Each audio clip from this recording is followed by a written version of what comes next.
城市嘅節奏急促，但係你又有冇嘗試放慢腳步，細心睇下你平日生活嘅呢個地方存在住嘅歷史蹤跡？透過建築、傳統文化，你又知唔知咩叫做文學散步？透過今日我哋帶大家踏足文學作家嘅蹤跡，同歷史建築串連一齊，眼睛所睇嘅係現在，但腦海會跟隨文學作家走進當刻，感受作品。一齊開始我哋嘅中西區歷史遊。呢段文學旅程嘅起點會喺上環展開，喺上環站 A2 出口沿住喜利街行大概5分鐘就會嚟到我哋嘅第一站樓梯街。唔好睇呢條樓梯街借得樓梯咁平平無奇，其實佢已經有接近200年嘅歷史，係香港其中一項法定古蹟。全長350米嘅樓梯街靠山而建，從皇后大道中開始經過摩羅街、荷里活道、四方街、必列者士街、裕林台，最終以堅道為終點站。樓梯之長，相信有唔少嘅市民都曾經喺樓梯街留下過佢哋嘅足印，唔少嘅歷史建築都會映入眼簾，亦都可以發掘出唔同嘅歷史痕跡。筆直的街道就是一條悠久的樓梯，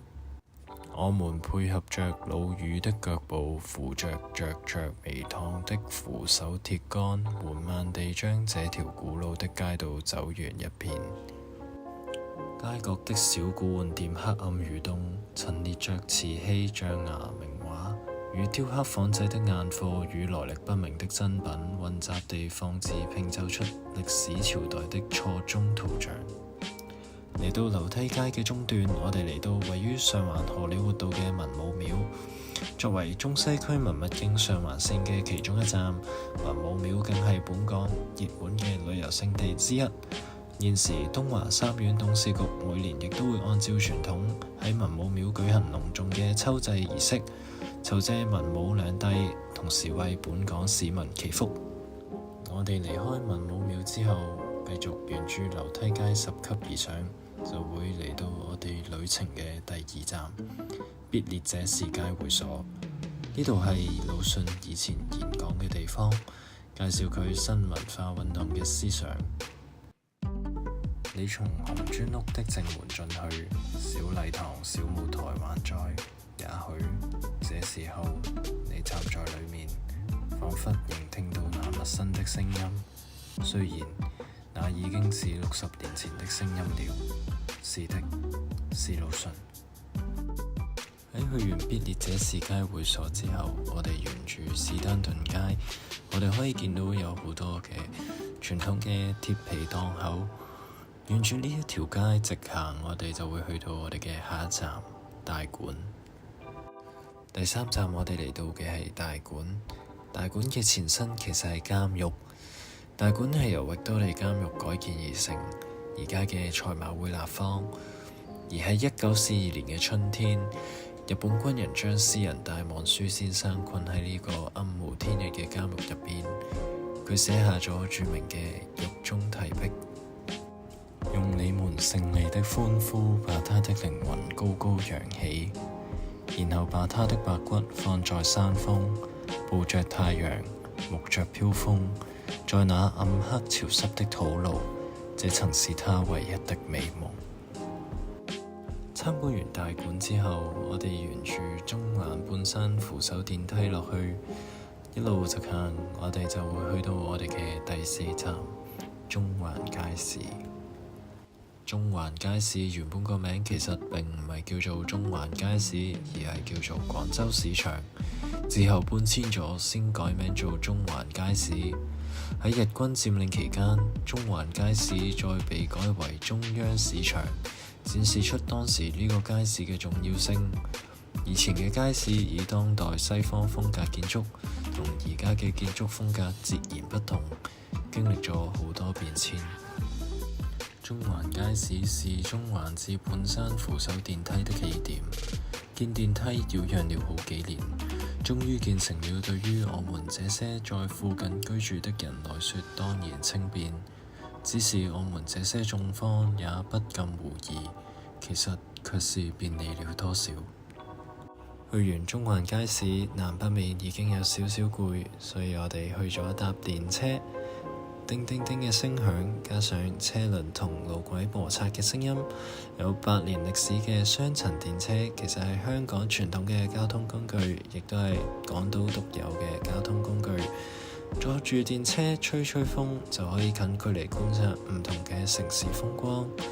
偶然想以慢活嘅方式感受香港，電車一定係你嘅不二之選。咁我哋呢個電車之旅就會由租比利街出發，雖然得幾個站，路程好短，但依然可以鬆一鬆、唞一唞、放鬆一下。好快我哋就嚟到銀行街，亦都係我哋嘅下一站皇后像廣場。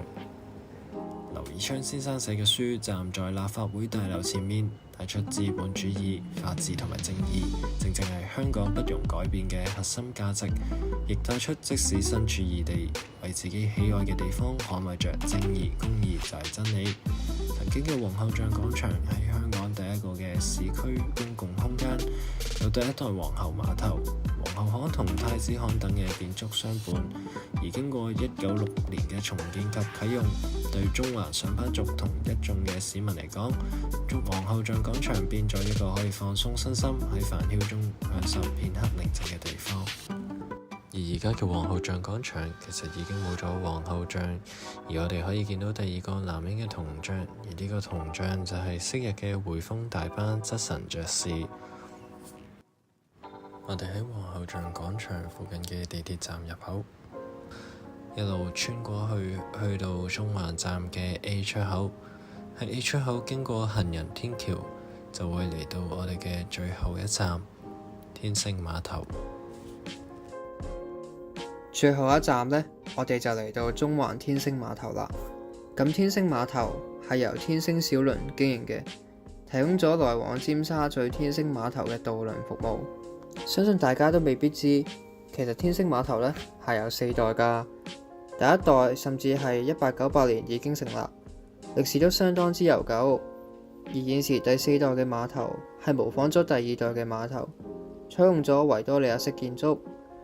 當中最有特色嘅係中央大樓頂部由荷蘭購入嘅全新電子仿古鐘樓，經歷咗中間2代嘅搬遷同改建，先至有我哋而家眼前見到咁靚嘅天星碼頭。歷代嘅中環天星碼頭一直都係鄰近中環嘅心臟地帶，而中環又係香港商業中心嘅所在地，所以都算係一種比較繁忙嘅交通工具。喺港鐵荃灣線未通車之前呢，碼頭係中環對外最重要嘅交通工具嚟㗎。唔知大家又係唔係好鍾意喺天星碼頭散步呢？我自己就好鍾意喺度吹海風同埋睇風景啦。呢一度真係香港鬧市中難得可以同時存在忙碌同埋休閒嘅地方啊！今日嘅中西區歷史遊就嚟到呢一度啦。唔知睇緊片嘅你對我哋介紹嘅邊一個景點印象最深刻呢？係會行到好攰嘅樓梯街？係魯迅曾經到訪嘅必利者士街會所？係充滿中國傳統氣息嘅文武廟，同曾經係監獄令人窒息嘅大館？唔好唔記得仲有中環街市、皇后像廣場同埋天星碼頭呢幾個最有標誌性嘅中西區景點。無論你鍾意邊個地方都好，希望你喺忙碌嘅同時都可以多啲留意身邊嘅事物，放鬆腳步之餘放開自己嘅身心，好好欣賞下你附近就有得欣賞嘅古蹟或者歷史建築，了解佢哋背後嘅人情世故。多謝今日陪住我哋一齊遊歷中西區嘅大家，再會。散步尋跡，你在這裡可以傾聽當年文學工作者的聲音，還有後來者的聲音，編寫者的聲音，還有這不應該也有你自己的聲音嗎？